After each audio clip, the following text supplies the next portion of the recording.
We will now proceed to read further in this most wonderful book, in defense of the authenticity of 1 John 5:7 by C.H. Pappas. We read here in chapter 2, the witness of the church. There is yet another external witness in behalf of the Johannine comma that was touched upon briefly in the previous chapter. This witness is seldom, if ever, taken into consideration. At least it was never taken into consideration by those who produced the revised version. If they had, and there is no evidence that they did, they would never have questioned the Trinitarian passage. This is because the Church Universal and throughout the ages faithfully testified to the authenticity of the comma. Note the previous chapter and the appendix.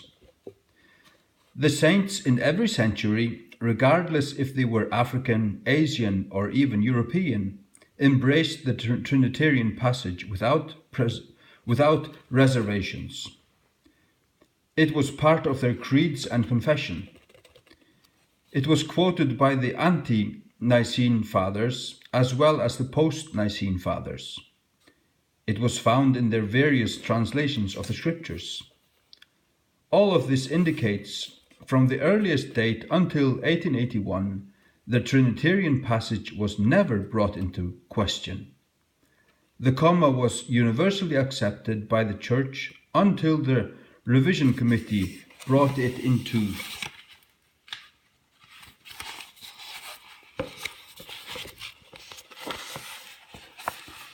question.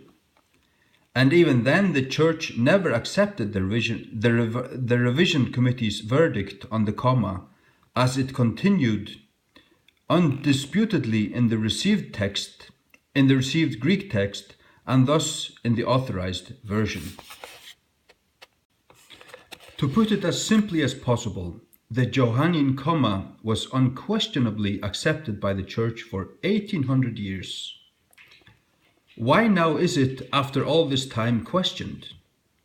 It is because ungodly men subtly infiltrated the Church. Some of these men became powerful members on the Revision Committee. Now their opportunity had arrived.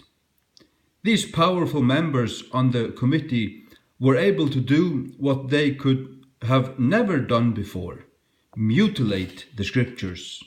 They knew the outrage that would come if they removed the comma altogether from the sacred text. Therefore, they placed the comma in brackets, as they did with many other passages of the Scriptures. They waited for a more favorable opportunity when they could remove the Johannine comma altogether from the Scriptures. From the very beginning, when the revised version of the Scriptures was presented to the saints, it was met with outrage.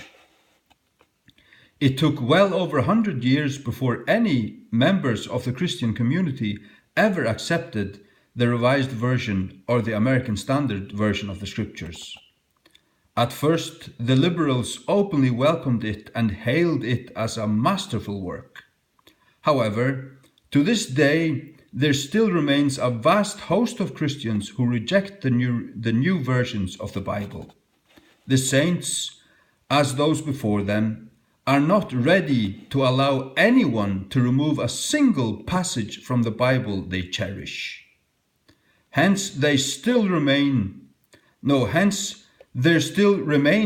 the continual witness of the Church testifying to the validity of the disputed passage.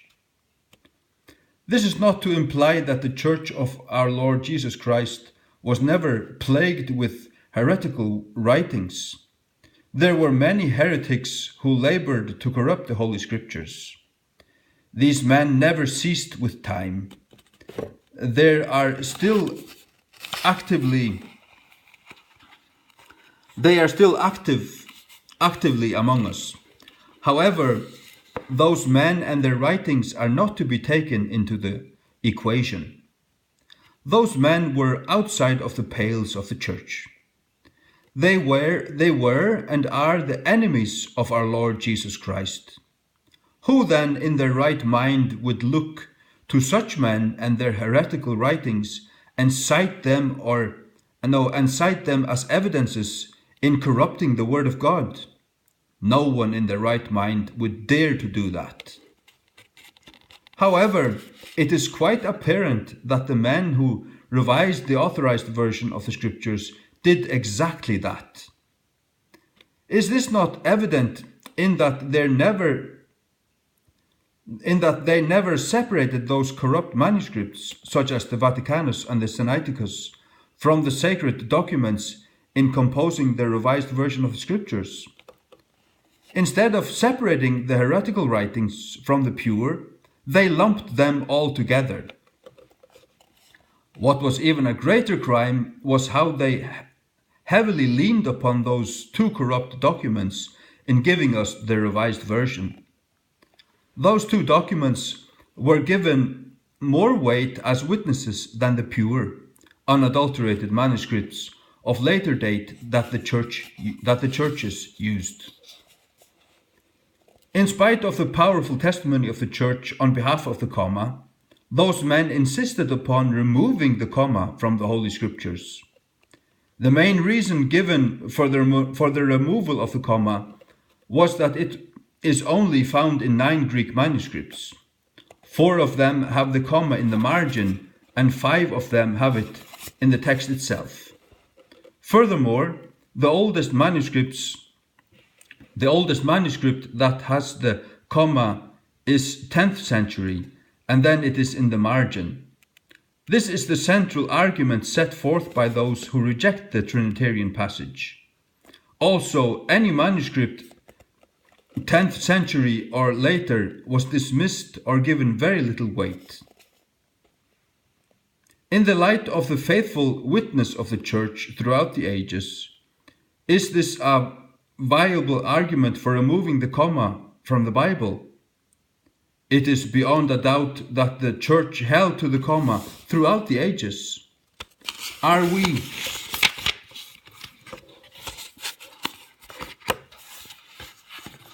we then to ignore the faithful witness of the Church? Are we to lean wholly upon the fact that there were so few witnesses in surviving Greek manuscripts to give any credence to the Johannine comma? Well, let's take a look at their argument for a moment.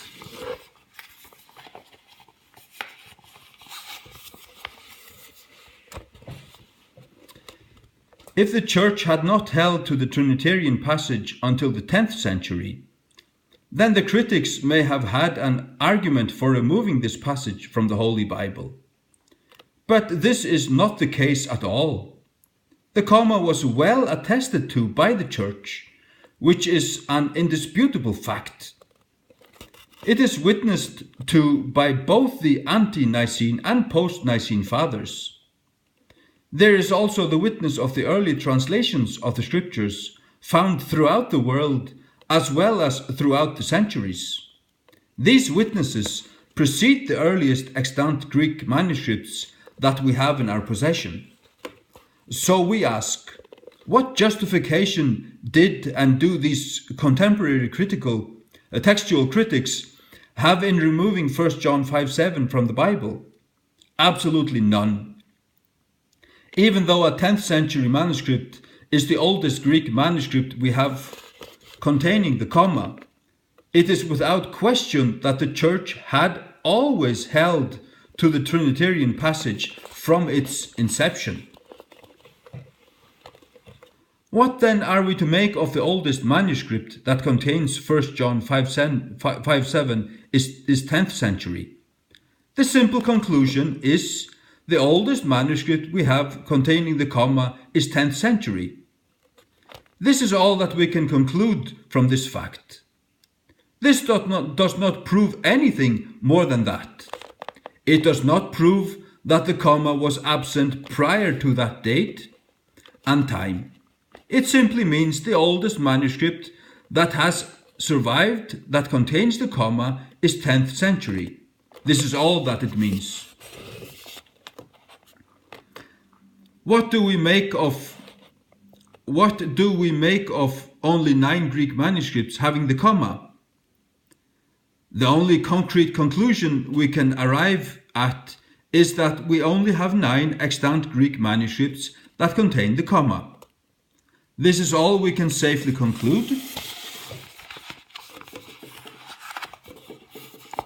from the facts. We may wonder why only 9 Greek manuscripts have the comma, but we cannot question its validity because so few manuscripts contain it. To imply that it was not in the original autograph is mere speculative, as the Church always attested to it. Let us pause for a moment and consider the critics' arguments for removing the comma. But this time let us consider it from another perspective. For an example, the writer has but one photograph of his mother. That was all that had survived. Also, this photograph was taken when she was 50 years of age. However, he has many photographs of his family. Many of these photographs are of a much later date. What conclusion are we to draw from these photographs? One is that his mother did not exist until she was 50 years of age. This is a physical impossibility, so it shall be dismissed. However, there is another conclusion that may be drawn. She was not a member of the family until she was 50 years of age. She then must be his stepmother rather than his biological mother.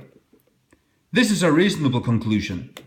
However, such a conclusion has to be dismissed in light of external evidences. These witnesses who testify to her being his biological mother are his immediate family, as well as that of the extended family. Then there are also other witnesses as well, such as marriage licenses, birth certificates, and baptismal certificates, to mention a few. In light of the preponderance of these witnesses, the only conclusion one can rightly draw is that she is indeed his mother. It is ludicrous to assume, in light of the external evidences, because there is only one photograph of the writer's mother, and that of a late date, she is not his biological mother. All that can be rightly determined is that he has but one photograph of his mother, and that of a late date. So, in like manner, that is all we can state concerning the comma. All we can rightly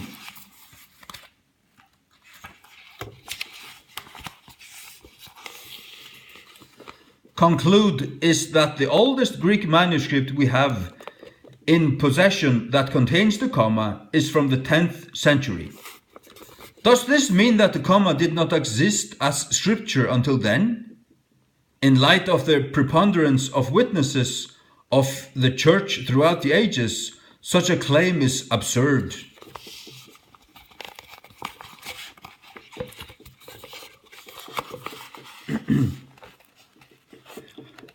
Speculations cannot and must not be admitted as evidence. Therefore, it is neither scientific nor is it safe to conclude that the Johannine comma does not belong in the Holy Scripture. If we do come to such a conclusion, then we are faced with a greater problem. How are we to explain the testimony of the Church on its behalf? It is definitely not safe to assume that the comma was introduced into the Scriptures through some pious scribe in the 10th century. Such a thought, in light of the external evidences, is absurd. The question that now confronts us is, how did the revisers justify themselves in removing the comma from the Scriptures when the Church throughout the centuries testified to it? The answer to this question is found in the methods they employed in revising the Scriptures. From the onset, they sought to rediscover the original autograph. They scoffed at the thought of divine preservation of the scriptures. Thus they labored using the same methods anyone would apply in seeking to restore the original of any profane writing. Therefore, the testimony of the church is not to be taken into the equation. All that counts are manuscripts, and the older they are, the more authoritative they are, regardless of their corruption. Of these men who revised the scriptures, R.L. Dabney wrote, They dissect the evangelists, epistles, and prophets just as they do Homer or Vedas. They have never felt that declaration of our Savior, the words which I speak to you, they are spirit and they are life. The response which is made by the profoundest intuitions of the human heart and conscience, quickened by the Spirit, to these lively oracles, immediately avouching them as the words of the Creator and of the human soul, is unnoticed by these critics. They propose to settle the authenticity or falsehood of the biblical records by antiquarian processes only, similar by which Niebuhr proposed to test the legends of early Rome, or Wolff the genuineness of the Homeric epics. These were no mere exaggerations made by R.L. Dabney. He understood their methods well. The men laboring on the revision committee denied the preservation of the scriptures. This led them in a search for the scriptures, and after they had completed their work, they presented to the church a Bible that they could not vouch to be inerrant. This is clearly stated in so many words in the opening sentence of the introduction of Westcott and Hort's book titled Introduction to the New Testament in the original Greek. They wrote, "The addition is an attempt to present exactly the original words of the New Testament as far as they can now be determined from surviving documents." Notice the revision committee made an attempt to present the exact words of the New Testament. In other words, the church never possessed the inerrant Word of God. And they also never fully recovered the original autograph.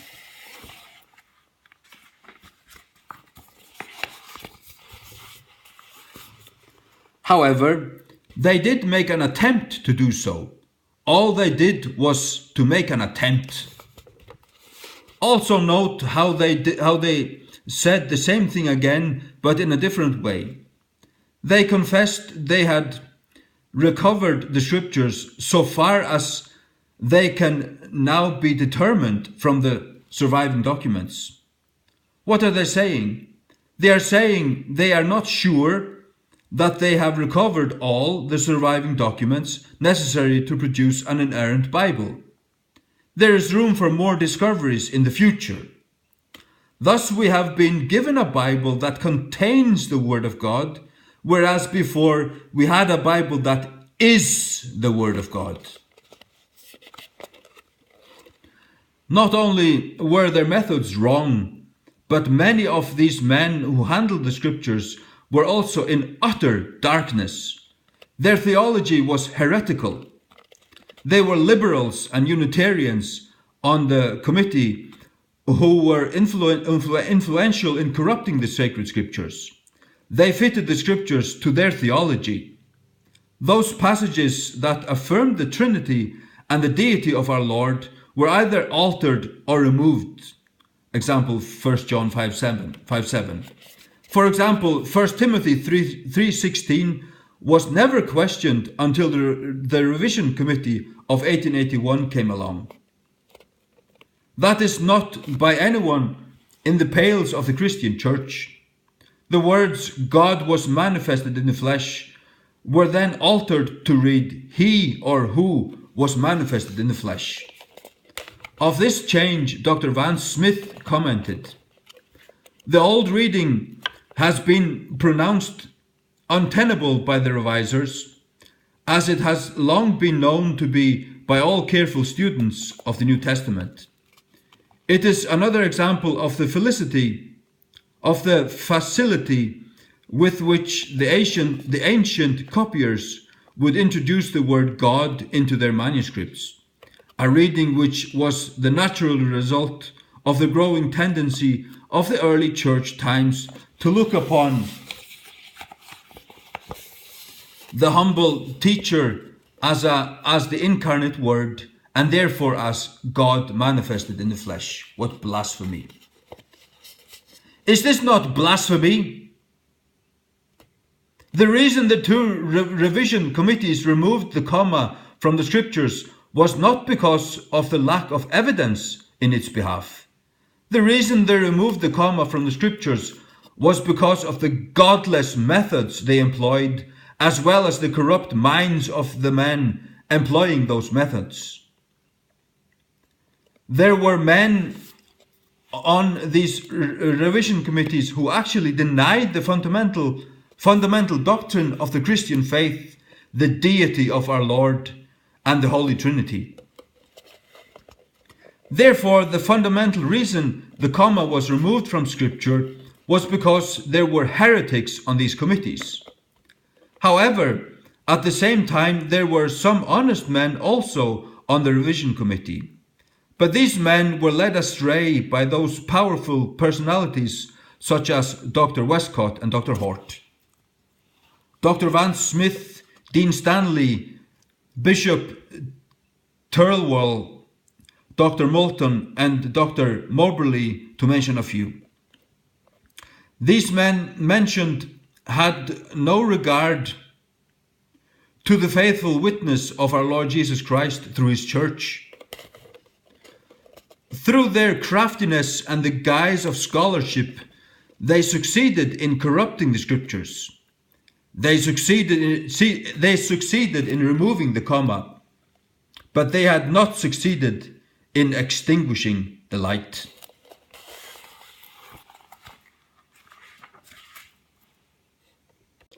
The blind guides still lead the blind, a sad affair not altered by time. Oh, may such guides never be mine. Thy words, my guide, Lord, I am thine.